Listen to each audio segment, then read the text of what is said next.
Corona संकट के बीच बहुत बड़ी संख्या में अलग अलग प्रदेशों में काम करने वाले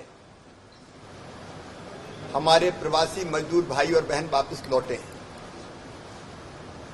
मध्य प्रदेश देश का दिल है और सबको दिल से प्यार करता है, इसलिए मध्य प्रदेश की धरती पर जो मजदूर दूसरे प्रांतों में जाने के लिए भी आए निकले यहां से, उनके लिए आज भी हमारी बसों की व्यवस्था है। कोई मध्य प्रदेश में पैदल ना चले, बॉर्डर से लेके दूसरी बॉर्डर तक हम छोड़ते हैं।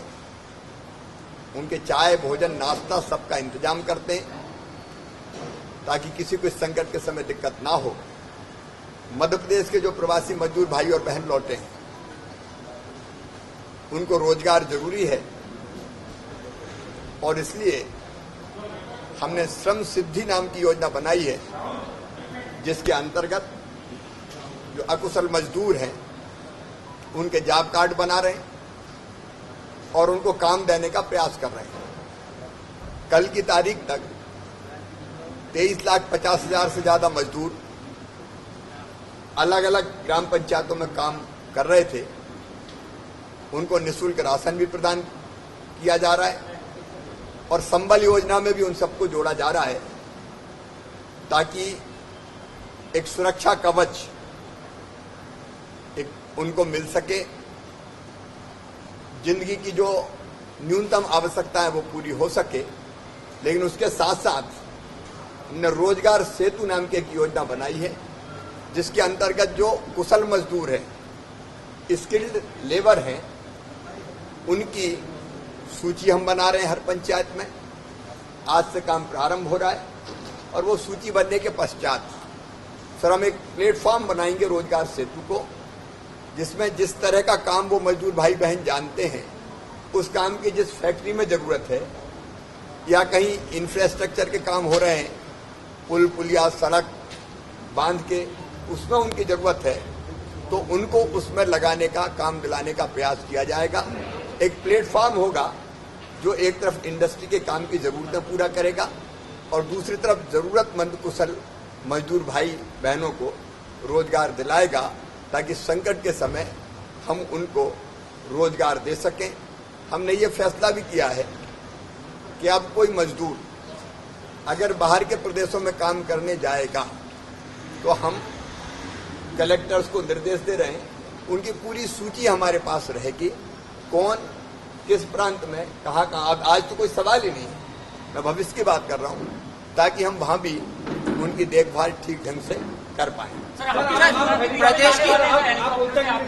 प्रदेश की जनता से मुलाकात करने जाने वाले हैं मजदूरों से। ऐसा है कि 31 तारीख तक लॉकडाउन है और मैं मर्यादाओं में बंधा हुआ हूँ।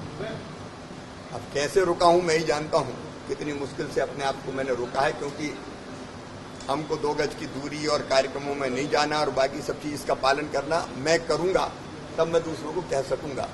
31 तारीख को लॉकडाउन के बाद अगर देश से लॉकडाउन समाप्त होता है तो मैं फिर सारी सावधानियां जिनका पालन करना चाहिए उनका पालन करते हुए विशेषकर जनता मजदूर भाई बहनों में मैं जाना प्रारंभ करूंगा। जहां तक गेहूं खरीदी का सवाल है, कोई सिस्टम और व्यवस्था बनी नहीं थी गेहूं खरीदने की। मैं तो 23 मार्च की रात को मुख्यमंत्री बना, हमने आनन फानन में व्यवस्थाएं की गेहूं के खरीद की और हमारा अंदाज था कि 60-65 लाख मीट्रिक टन गेहूं लगभग हर साल उपार्जन करना पड़ता है। हमने 100 लाख मीट्रिक टन गेहूं को खरीदने की व्यवस्थाएं की थी, बारदाने और बाकी सब इंतजाम किया था, खरीदी केंद्र बढ़ाए थे। लेकिन कल की तारीख तक 118 लाख मीट्रिक टन एक रिकॉर्ड है मध्य प्रदेश के इतिहास में, और अब हम हरियाणा को बहुत पीछे छोड़ के पंजाब के पास पहुंच गए। 118 लाख मीट्रिक टन गेहूं हम उपार्जित कर चुके हैं।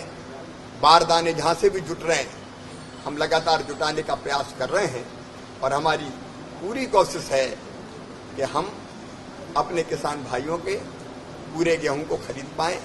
दिन और रात उस काम में लगे हैं। किसान भाई धैर्य रखें, एसएमएस करने पर जाएं, थोड़ी देर लग सकती है, लेकिन जिनका जो पात्रता है, जिनका गेहूं है वो पूरा खरीदा जाए।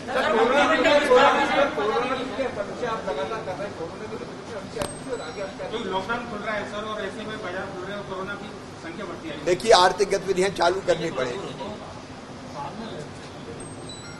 क्योंकि दुनिया अब ऐसे चल नहीं सकती। एक तरफ कोरोना का भयानक संकट है, लेकिन मध्य प्रदेश में काबू में है, नियंत्रण में है।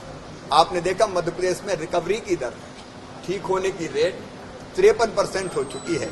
मतलब जो मजदूर आए उनमें से 53, जो पेशेंट आए उनमें से 53% ठीक होकर जा चुके हैं। कुछ पॉजिटिव आएंगे, क्योंकि कई जगह हमारे प्रवासी मजदूर भाई बहन आए हैं। मैं उनको दोष नहीं देता, लेकिन उसके कारण भी संक्रमितों की संख्या बढ़ी है। और कहीं कहीं जैसे कल सांवेर में एक पारिवारिक कार्यक्रम में इंदौर से कोई पहुंचे, उनके कारण 20 इकट्ठे निकल गए। अब इस तरह कितनी भी सावधानी रखें, कोई ना कोई घटना ऐसी होती है, तो पर्याप्त व्यवस्था और सावधानी हम रखेंगे। स्थिति पूरी तरह से नियंत्रण में है। कोरोना का भी मुकाबला करेंगे, क्योंकि इसके साथ ही जीना होगा। अभी कोई और तरीका नहीं है। तो इसको नियंत्रित करते हुए हम आर्थिक गतिविधियां भी चालू करेंगे, और मुझे लगता है कि सब ठीक रहेगा। सर मंत्रिमंडल विस्तार कब सर? जल्दी।